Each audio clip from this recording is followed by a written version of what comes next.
Bonjour, je me présente, Pascal Pajot, présidente de l'ABC Québec. En plus de porter ce chapeau, je suis avocate entrepreneur au sein du collectif d'avocats Délégatus duquel je suis la présidente fondatrice. Cette présente capsule vidéo est faite dans le cadre de nouvelles initiatives mises sur pied par l'équipe interne de l'ABC Québec afin d'aider ses membres à passer au travers de cette crise et d'en ressortir grandis.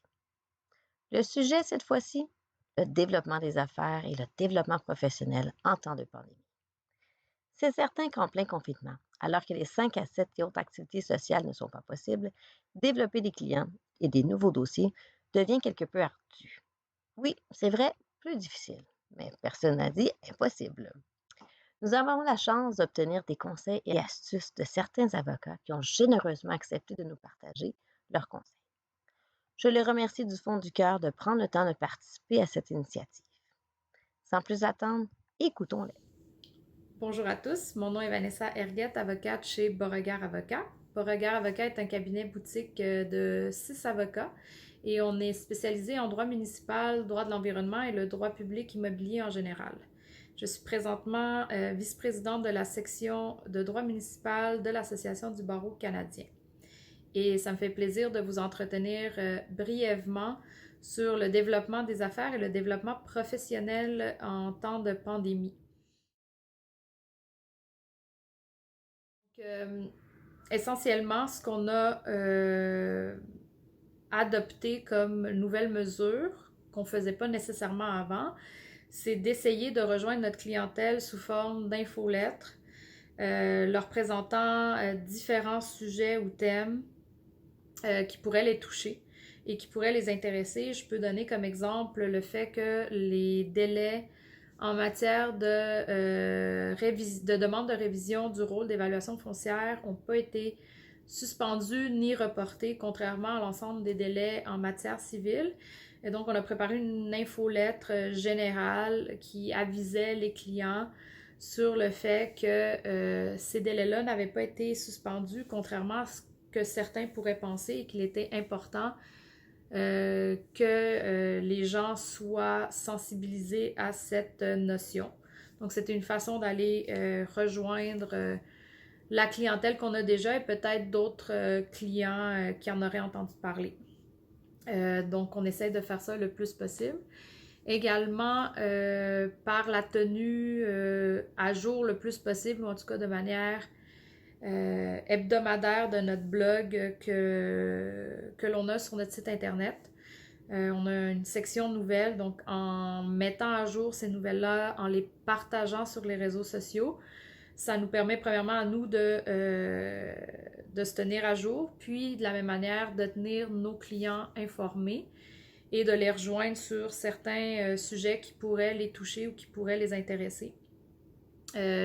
Surtout, en matière municipale, il y a eu certains arrêtés ministériels qui venaient toucher directement le monde municipal, donc c'était une manière de garder notre clientèle informée et intéressée. C'est sûr qu'on ne peut pas réseauter de la même manière qu'avant, là, par des cocktails ou des formations en personne où on pouvait aller voir certains de nos clients ou certains de nos confrères, consoeurs qui pouvaient référer certains mandats. Nous, ce qu'on essaie de mettre sur place au niveau de notre cabinet, c'est peut-être la tenue d'un webinaire dans les prochains mois où on pourrait inviter notre clientèle ou d'autres contacts qui touchent au milieu immobilier et où on donnerait une formation et peut-être qui permettrait un échange, une espèce de table ronde entre les avocats et les clients et les clients potentiels. Donc, c'est comme ça que j'entrevois le réseautage à court terme et moyen terme. Mais c'est sûr qu'à plus long terme, pour l'instant, je vois pas comment on peut arriver au même résultat que quand on est face à face avec les personnes. Mais voilà, pour l'instant, on se sert beaucoup des plateformes web, puis des réseaux sociaux pour essayer d'aller chercher le plus de contacts ou de réseautage possible. Donc, voilà pour, de mon côté, ce que j'ai à proposer, ou en tout cas, certaines pistes ou idées que vous pouvez explorer de votre côté. Merci. Bonjour, je m'appelle Oria Bundarou. Je suis membre du conseil d'administration de l'ABC Québec et depuis cette année, j'ai également le privilège d'être le nouveau président de la section de droit de la construction de l'ABC. Je suis associé chez Norton Rose Fulbright où je pratique le litige commercial depuis maintenant 2006.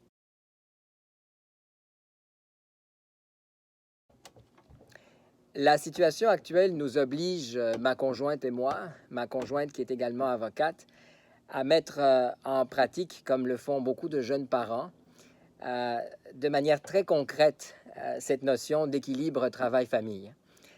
Donc, je partage mes journées en temps enfant et en temps professionnel et je fais preuve de beaucoup de transparence envers mes clients en leur proposant des plages horaires qui en tiennent compte.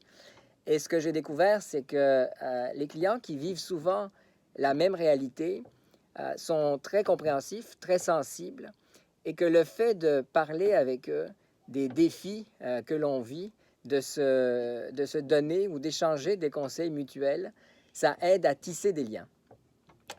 La situation actuelle a aussi ceci de bénéfique, à mon avis, qu'elle révèle à ceux qui, peut-être comme moi, en doutaient encore récemment, que le télétravail est peut-être aussi efficace, sinon davantage, que les réunions en personne, et que ça nous donne, dans un certain sens, encore plus de flexibilité. Ça me permet, par exemple, de fixer des réunions parfois à l'improviste, par visioconférence, très tôt le matin, plus tard le soir, après avoir couché les enfants, ou même les week-ends, à des moments qui nous conviennent à tous les interlocuteurs, évidemment, y compris les clients. Je pense que déjà avant la crise, le marché avait commencé à révéler que ce que les clients recherchent le plus, bien davantage que les cocktails ou les matchs de hockey ou toutes ces activités, c'est la compétence, la pertinence et la compréhension des enjeux auxquels les clients font face.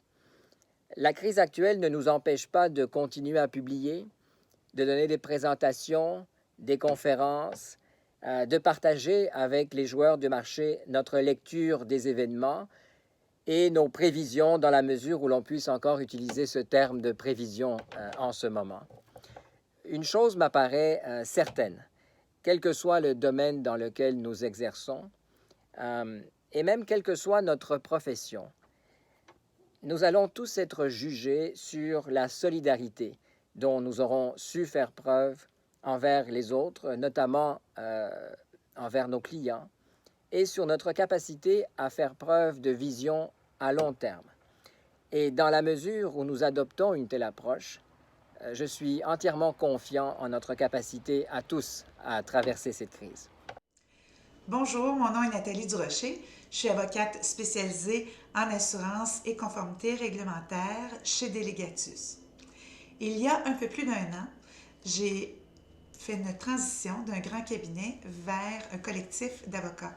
Je suis maintenant avocate entrepreneur.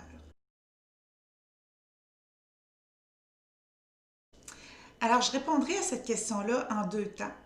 Je vais différencier le suivi dossier du suivi client. Évidemment, dans les deux cas, ça prend une nouvelle approche, une approche différente. On doit réviser un peu nos façons de faire. Concernant le suivi client, j'ai opté pour plus d'appels téléphoniques. Pourquoi? La raison est simple. Quand on appelle notre client, on est plus en mesure de voir comment ça va, d'avoir un échange direct, de peut-être de plus voir l'aspect humain, hein, comment on vit cette situation-là, de prendre des nouvelles que par un simple courriel.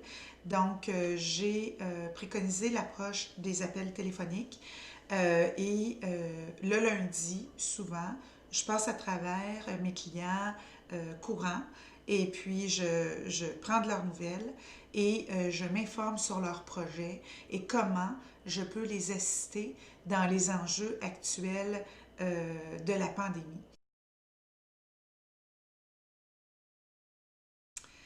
Comment j'envisage le réseautage à court et à moyen terme? C'est une excellente question.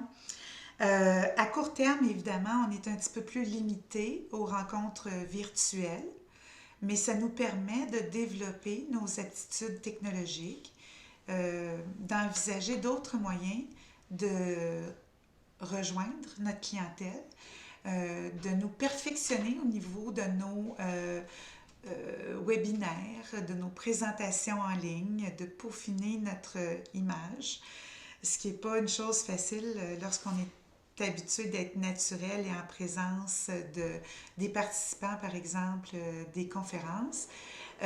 Mais j'ai l'impression qu'à moyen terme, toutes ces aptitudes-là qu'on va avoir acquises vont être bénéfiques et avec un certain retour du balancier, lorsqu'à moyen terme, on va revenir à nos activités régulières, bien, on va garder le meilleur, je crois, de cette expérience-là et peut-être avoir un meilleur équilibre entre les deux. Et ça va être bon aussi pour rejoindre nos clients en région, nos clients à l'étranger également. Donc, je crois que c'est un aspect très bénéfique pour l'avenir. Mais l'été, donc, j'ai décidé de joindre l'utile à l'agréable et d'utiliser mon budget restaurant pour justement continuer le réseautage, mais d'une autre façon. Je pense qu'un aspect très positif qu'on peut retenir, si on peut dire ainsi, de l'utilisation des technologies pendant la pandémie, c'est de faire en sorte que certains de nos clients qui étaient peut-être moins axés vers les technologies le seront maintenant à l'avenir. Donc, ça va multiplier nos moyens de communication avec les clients.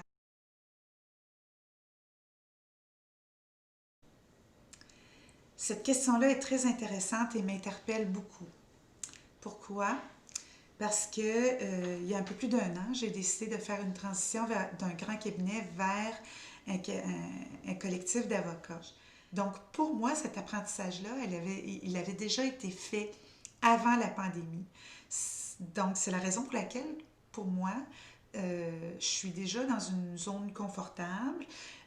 J'ai travaillé de la maison pendant toute la période de confinement, aussi productive que si j'étais au bureau, parce que tous mes outils étaient en place et j'avais déjà fait cet apprentissage-là. En ce qui concerne les points positifs et les objectifs pour l'avenir, bien, je reviens à l'environnement de travail.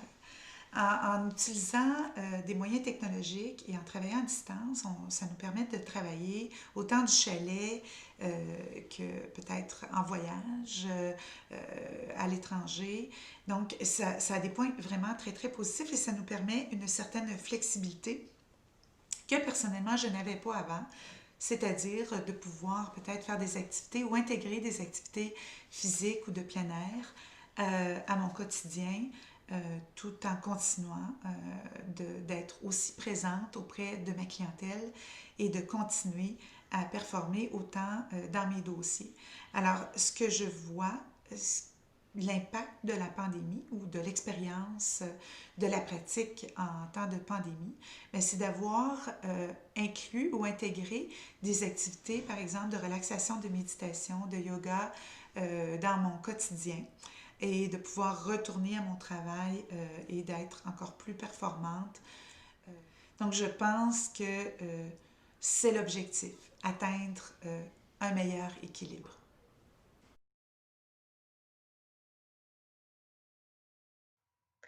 On m'a posé la question, comment rester disponible pour notre clientèle? Comment entretenir ces relations clients en pleine pandémie? Mon conseil, soyez visible sur les réseaux sociaux. Les clients potentiels ont plus de temps pour s'alimenter sur les réseaux sociaux et ont surtout soif de trouver des solutions et obtenir conseil. Écrivez du contenu pertinent pour vos clients et faites-les circuler sur les réseaux sociaux. Apprenez à maîtriser les médias sociaux et exploitez-les à votre avantage. Donnez plus de conseils gratuits à vos clients. Gardez aussi contact avec vos clients. Prenez de leurs nouvelles. sans facturer, bien sûr. Envoyez-leur un article en lien avec des solutions, que ce soit sur les subventions possibles, que ce soit des mouvements dans leur industrie. C'est important de vous montrer présent et pertinent, et ce, virtuellement, à défaut de l'être en personne. Vous allez vous bâtir une crédibilité et un réseau qui pourra ensuite se développer de bouche à oreille ou de publication en publication.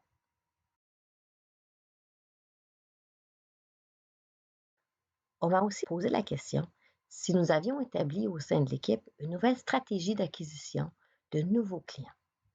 Ma réponse fut oui. Au sein de Delegatus, nous avons une chef croissance, marketing et talent vraiment formidable. Elle aide et soutient les avocats entrepreneurs qui forment le collectif dans leurs idées et efforts de développement. Notamment, pendant la pandémie, au lieu de développer individuellement, on voit se former des équipes de développement au sein même du collectif.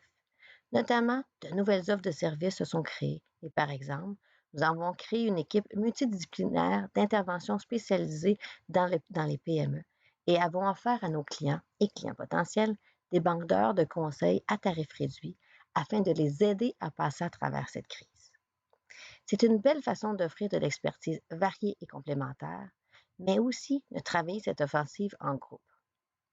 Comme le soutien juridique est important pour les entreprises, faire un effort en rendant ces services plus accessibles est une façon de vous faire découvrir par la clientèle potentielle qui a besoin de vos services. En conclusion, je réitère mes remerciements aux avocats qui ont participé à cette capsule. C'est une autre façon de se démarquer en s'impliquant et en partageant ses expériences et donnant des conseils. Mille merci. À vous tous qui nous écoutez, je vous encourage à dompter les médias sociaux, à vous impliquer de manière virtuelle et surtout à rester positif. Rappelez-vous, les services juridiques sont des services essentiels. La population, les individus, les entreprises ont besoin de nos conseils et de nos services. Il suffit simplement de repenser à nos façons de faire du développement des affaires. L'heure du COVID, c'est aussi l'heure de se réinventer, d'oser essayer de nouvelles choses. Alors allez-y, réinventez-vous, trouvez votre façon de vous démarquer afin d'attirer et de fidéliser votre clientèle.